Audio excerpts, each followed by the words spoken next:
So now let me introduce you today's speakers. The first to speak, His Excellency, the President of the Republic of Latvia, Mr. Andris Bērziņš. He will be succeeded by the Deputy Supreme Allied Commander Transformation, General Mieczysław Bieniek. Afterwards, the Deputy Supreme Allied Commander Europe, General Sers Ričards Širefs, and eventually the Commander of National Armed Forces, Major General Raimonds Graube. Mr. President, the floor is yours. Labdien! Šī ir pirmā reize pēc 2006. gada NATO samita, kad Rīgā ir sabraukuši tik augsta līmeņa dažādu NATO dalību valstu pārstāvji. Tas ir skaidrs apliecinājums, ka Latvijas profesionālismam šajā te ļoti būtiskajā sfērā, kur ir pārdzīvojis arī krīzi, ievērojumu budžeta samazinājumu, bet tai pašā laikā ir gājusi uz priekšu savu profesionālā līmeņa paaugstināšanā.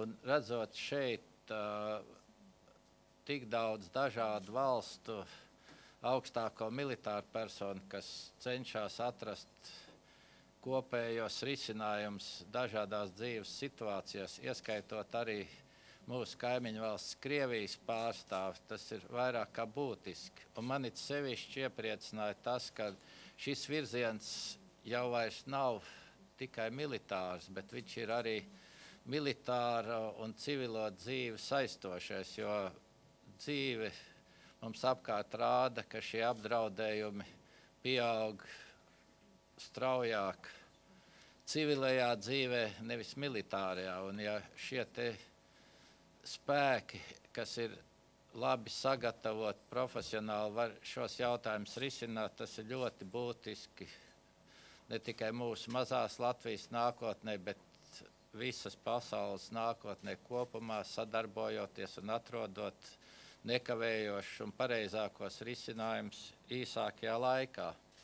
Tāpēc es gribētu apsveikt visus mūsu militāru personas, gan augstākās, kuru ieguldījums ir ļoti liels, lai šis pasākums vispār notiktu, un visus, kuriem šis pasākums tomēr dod profesionālu izaugsmi un iespējas sadarboties šajā te līmenī arī nākotnē, lai visiem šā pasākuma dalībniekiem veicās kopējā sadarbībā. Paldies!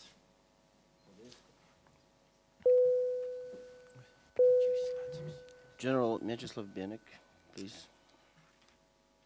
Your Excellency, President, Generals, distinguished guests, it is a great pleasure on behalf of the ACT and SACT Commander of the Transformation in Norfolk, Virginia, to welcome you here at that conference, and I would like to thank you for attending this press conference. That exercise, Steadfast Pinnacle last week and Steadfast Pyramid that week, rather key leader training, it's providing an absolutely great venue for training a key leader and staff within the NATO command structure. I believe that exercise met its goals and in all areas. As has been pointed out by the President, we also conducting our exercise scenario within the comprehensive approach with involvement of all civilian actors, representatives from UN, Red Cross, OEC, and other organizations which can support us during operation. That exercise wouldn't be, the aim of that exercise and goals wouldn't be possible to achieve without the great support from the host nation, Latvia. And in that occasion, I would like to you, Mr. President and Chief of Defense Staff, Raimonds Graube, to say thank you very much. Your entire staff and your people around are so hospitable and so good, providing every things we need to conduct that exercise. The venue is excellent, facilities are beautiful, and of course, your country and capital Riga is absolutely great. Thank you very much for that, and I do hope that you will be able to continue that kind of the key leader training for the next year. I have to also add that we conduct that exercise in the spirit of the transparency and openness. Thank you very much. So, General Sir Richard Shirreff, please. Your Excellency, Mr. President, ladies and gentlemen, it's a pleasure and a privilege to be here. From the Allied Command Operations perspective, this is an important exercise. We've been focusing on two areas. Last week we focused on training key staff, and this week we've been looking at training commanders.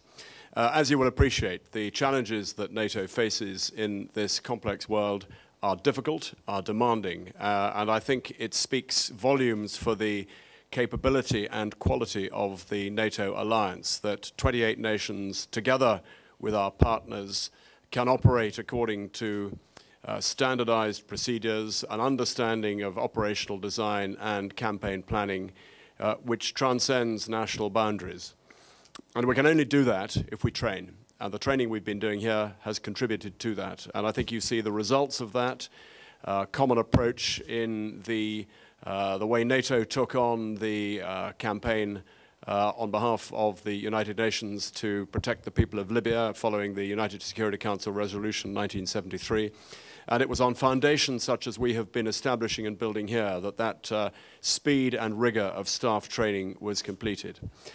So it's an important exercise, and I think it's critical to the capability and effectiveness of the alliance that we continue to train. I would also highlight, though, the importance of our partners in that training, not only our civilian partners from, for example, the United Nations, who've been critical to our understanding of how best to integrate in the complex world, how to integrate civil and military effect, but also from other partners as well, not only from partners within the European Union. For example, we've had participants from Sweden, but it's also been a particular pleasure to welcome a Russian general as well, so that we have a common understanding with other partners too. I would also like to add my own thanks to Latvia, Mr. President, and indeed the Latvian defense establishment. From the start, the facilities we've been given here in the National Defense Academy, the support we've been given, the hospitality we've been given, has been nothing short of outstanding. And Latvia has made many friends. It's been a pleasure for those of us who've been here, and I've been here now for in and around Latvia for getting on since last Thursday.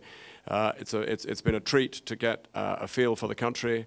I completely second General Bieniek's view about the beauties of Riga and the surrounding countryside, the charm of the Latvian people, and we have made many friends. I think my final point is the importance of NATO being seen to exercise across the alliance as a whole, as a demonstration, a tangible demonstration of collective defense. And I think we need to remember that, of course, the foundation of NATO remains that Article 5 capability, and exercises across the NATO alliance in all the countries of NATO contribute to the foundation of that Article 5 guarantee. Thank you very much. Tagad vārds Nacionālo bruņoto spēku komandieram ģenerālmajoram Raimondam Graubam, lūdzu. Paldies, Valsts prezidenta kungs, abi divi viesi ģenerāļi, klātesošiem.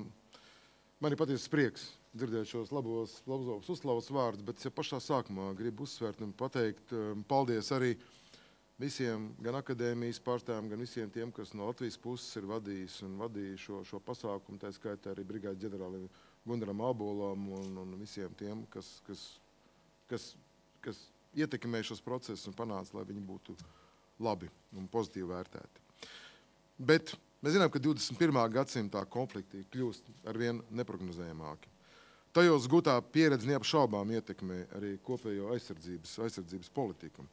Tāpēc gandarīts, ka tieši mums, Latvijai, ir iespēja šogad un vēl arī turpmākos 5 gadus rīkot šos vingrinājumus, uzņemot nākamos komandu struktūru komandierus vai komandierus kur jau tuvālākā dosies vadīt starptautiskās operācijas, tā skaitā Afganistānā.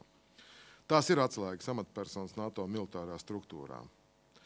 Kā vienu piemēru gribētu minēt, kad šeit vingrinājumā arī piedalās arī jaunieceltais Eiropas Savienības pretparātismu operācija komandieris Atalanta, kur atbildības zona ir visu Somālijas piekrastu, un mēs zinām, kāda ir ietekme šai operācija arī uz mūsu, tā skaitā Latvijas ekonomiku. Bet turpinot, es gribētu uzsvērt, ka mūsu sadarbība turpināsies, kopīgi strādājot operāciju rajonos, kur šobrīd svarīgāk ir Afganistāna. Pieredze rāda, cik ārkārtīgi svarīgi un pareizi ir novērtēt situāciju, noteikt pareizi stratēģiju un taktisku pieeju mūsdienu apdraudējumu novēršanai mainīgajos apstākļos. Un kas īpaši svarīgi, nodrošināt perfektu koordināciju ar civiliem speciālistiem, kas arī tika uzsvērts prezidenta ievadu runā, jo mēs ticam, kā militāri personas, ka tas ir būtisks priekšnosacījums situācijas stabilizēšanai un pozitīvu rezultātu sasniegšanai. Bet ļoti svarīgi arī latviešu vingrinājums. Tāpēc arī pievienošos tiem, kas uzsvērīja prezidenta kungam un uzsvērš, ka iespēja organizēt augstu līmeņu vingrinājumus Latvijā ir augsts bruņotos spēku, aizsardzības sistēmas un Latvijas karavīru novērtējums. Lielā mērā Latvija ar šo vingrinājumu veicina arī nacionālās aizsardzības izaugsmi un attīsta tās zinātniskā kapacitāti un materiālās resursus, jo šie vingrinājums palīdz akadēmijai izveidot modernu resursu un tehnoloģiskā nodrošinājuma bāzi. Tāpat nav mazsvarīgs arī šis tautsaimnieciskais ieguvums, jo noteikti ieguvēji ir no šīm vingrinājumiem ir daudz uzņēmēji, jo kuri sniedz šīm vingrinājumam atbalstu, kā piemēram, vai tas būtu turisma aģentūras tagadnē, nākotnē, vai tas būtu viesnīcas, vai daudz citi šie tiešie un netieši ieguvumi. Jo, kā jau es minēju, kā tiek uzsvērts, šis vingrinājums turpināsies, un uz šīs bāzes mēs arī nākošā gadā ir plānots veidot virkni zemāk līmeņa vingrinājumus, operacionālos vingrinājumus, kas nodrošinās tādu aktīvu dzīvi šeit akadēmijā un arī, kā es jau minēju, Latvijā kopumā.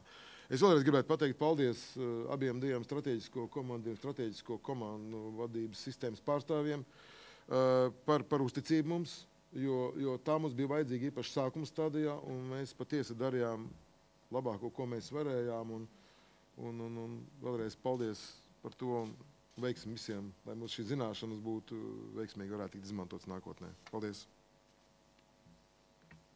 Paldies! Paldies, ģenerālkungs. Tagad ir laiks žurnālistu jautājumiem. Lūdzu, uzdodat jautājumu, tad pasakiet, kam uzdodat, un stādieties priekšā. Lūdzu.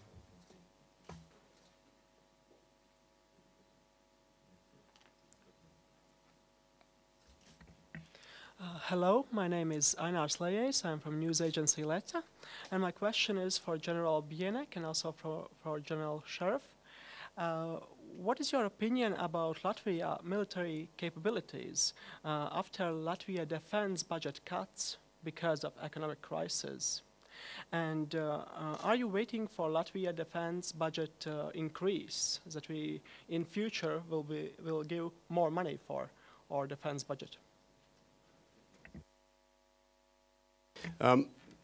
We've agreed that, as I'm from Allied Command Operations, I'll lead on this and then hand over to General Bieniek. Well, from an operational perspective, and I speak as the force generator for NATO, my view of Latvia's defence capability is that it is a superb capability. The alliance is hugely grateful for the commitment of Latvia. As we speak, we should not forget the commitment of Latvian soldiers in that most difficult and demanding of operations in Afghanistan. And I've seen Latvian soldiers on operations in Faryab, and I know Latvia is proud of them, as is the alliance. You have good guys, good soldiers, and they're doing an outstanding job. The issue of budgets, of course, is a matter for governments, and I'm not going to stray into that. Suffice it to say that across the NATO alliance, all nations, I think pretty well without exception, are facing significant financial challenges. And I think this places a real premium on what the Secretary General calls smart defense in terms of pooling capabilities and looking for ways to maintain capabilities by by more imaginative means. And I know that issue is well under control and well understood here in Latvia. Thank you. I can agree with what my counterpart Richard has said already. I can only add that NATO at that moment looking at all initiatives from the nation in regards to the capability development, and your country is actively working in that smart defense domain, is a part of the multinational task force solutions, and of course the development of that capability is also the issue of the budget, and we understand it is a national issue and it's national things to establish the budget which will support the capability development. But so far Latvia is a very good example how to share capabilities, and Baltic Academy is one of the best example of it.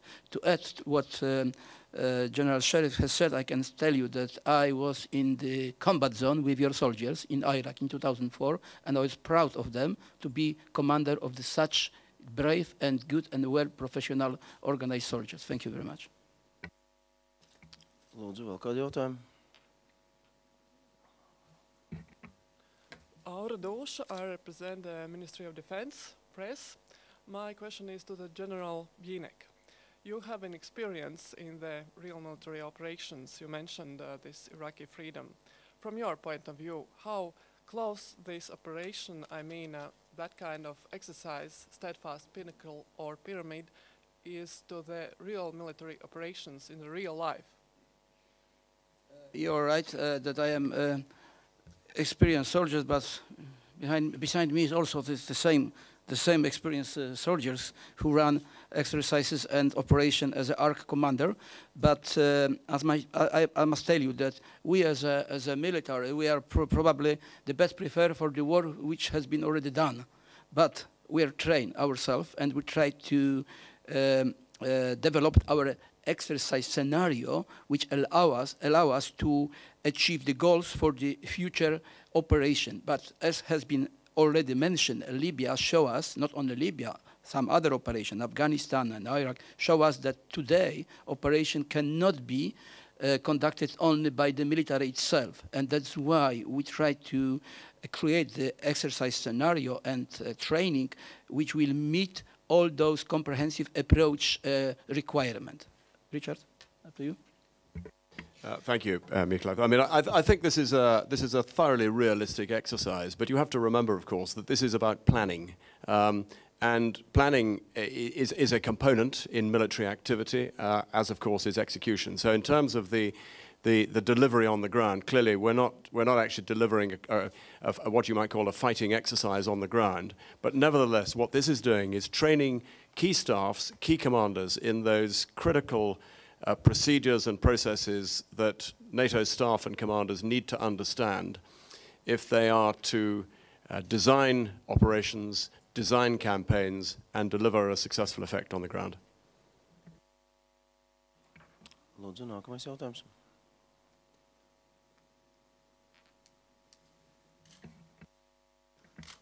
Prezident kungs, jautājums būtu par Latvijas šo aizsardzības budžetu.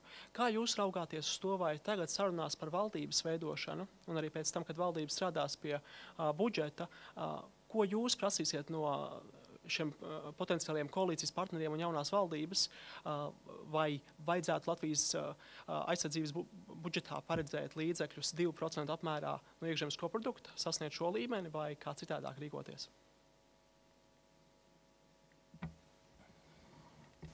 Katrā gadījumā tas ir process laikā, ka attiecīgi uzlabojoties mūsu ekonomikai, uz šobrīd mums tāda ir vienota izpratne, ka mēs palielinām šos te iespējas proporcionāli visām sfērām.